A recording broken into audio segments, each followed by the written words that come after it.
Hi, I'm author Mark Anthony Turner here with another writing tip. Have you ever read a book that you just got into so much that you found yourself actually laughing, crying, or cheering? Of course, any good book should involve your emotions. Now, here's a different question. As a writer, have you ever felt the emotion that you were typing up during the scene? If you're typing up a fighting scene, did you ever feel the excitement, or when someone dies, you're typing up a death scene, did you ever feel the sorrow? Now, at the time, what did you do with that emotion? Did you use it or waste it? A lot of writers might decide that they're getting too involved with the emotion of the characters and the scene and just take a break, finish laughing or crying, whatever they're doing, unable to go on until it passes. Still, others might be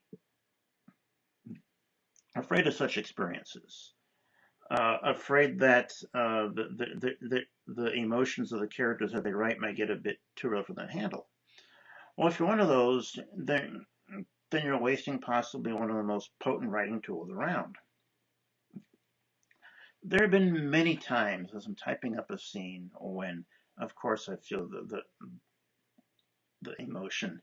I I might feel the sorrow of the scene and have tears going down my eyes. And yes, there's several times in which I wet my face and the keyboard. Or other scenes when the hero finally triumphs. I'm feeling that same emotion as if I'm there in a theater watching it on a screen. So, and and like I said, this has happened several times. Just as I was writing the Malding series, my face would be wet several times. Did I stop and wait till it passed? No. What I do instead is grab onto and hold that emotion in place. If you're feeling the sorrow or the joy, whatever it is you're feeling as you're writing up the scene, try to hold that emotion in place within you. It takes a certain amount of self-control, but it's worth it because you can that way you can use it. I've often, when I start feeling the emotion, hold it in place, and I'll start channeling that into my writing. Because when you're feeling the emotion, it will call up all the right words that you need to express that and put that emotion on paper. But you can't put an emotion on paper until you're actually experiencing yourself.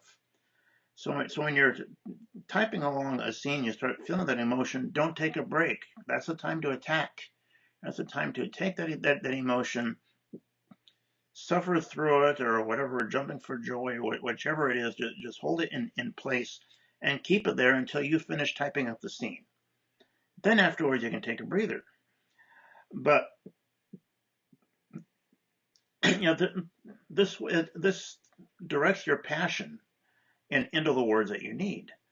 But then, how you may ask, do you keep from getting overwhelmed by it all? Especially if you're typing up a really sad scene, how do you keep from just, oh, I can't go on? The answer to that is simple, and it does involve a certain amount of partitioning of your brain.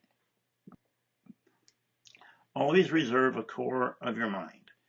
This core remains in charge and completely neutral. It's a neutral observer for all the other parts of your mind that are going on. This is your guiding core, your ground, and the part that not only holds that emotion in place but directs it and knows how far to let it fly. So just as other parts of your mind are thinking in terms of how the various characters react and think and what they're feeling, your inner core also remains sort of like as a separate self. And the same inner emotional core stays a step apart so that you actually remain in control. It's a bit like Spock on Star Trek. You have the part of your mind that's the neutral observer, and watching everything else going on, you have the part of your mind that as you're writing, you're feeling the emotion of the scene that you're writing. So you hold that emotion in place, feel every last bit of it, and use that emotion to, okay, here's what I'm feeling. How can I put it into words so that the readers all get the exact same emotional reaction? And that's how I do what I call putting emotions on a page. It's a tool. So the next time as a writer, if you feel this emotion, from the scene that you're typing, don't take a break. That's a time to get to work, man. Take that emotion, hold it in place. Have another part of your brain remain the neutral observer so you don't get overwhelmed.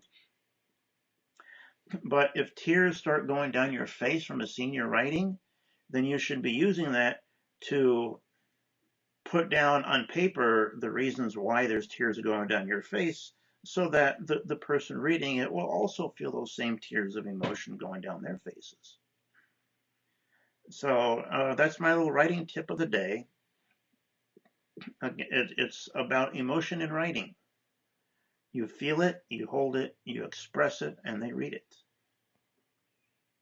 Thanks again for paying attention and keep reading.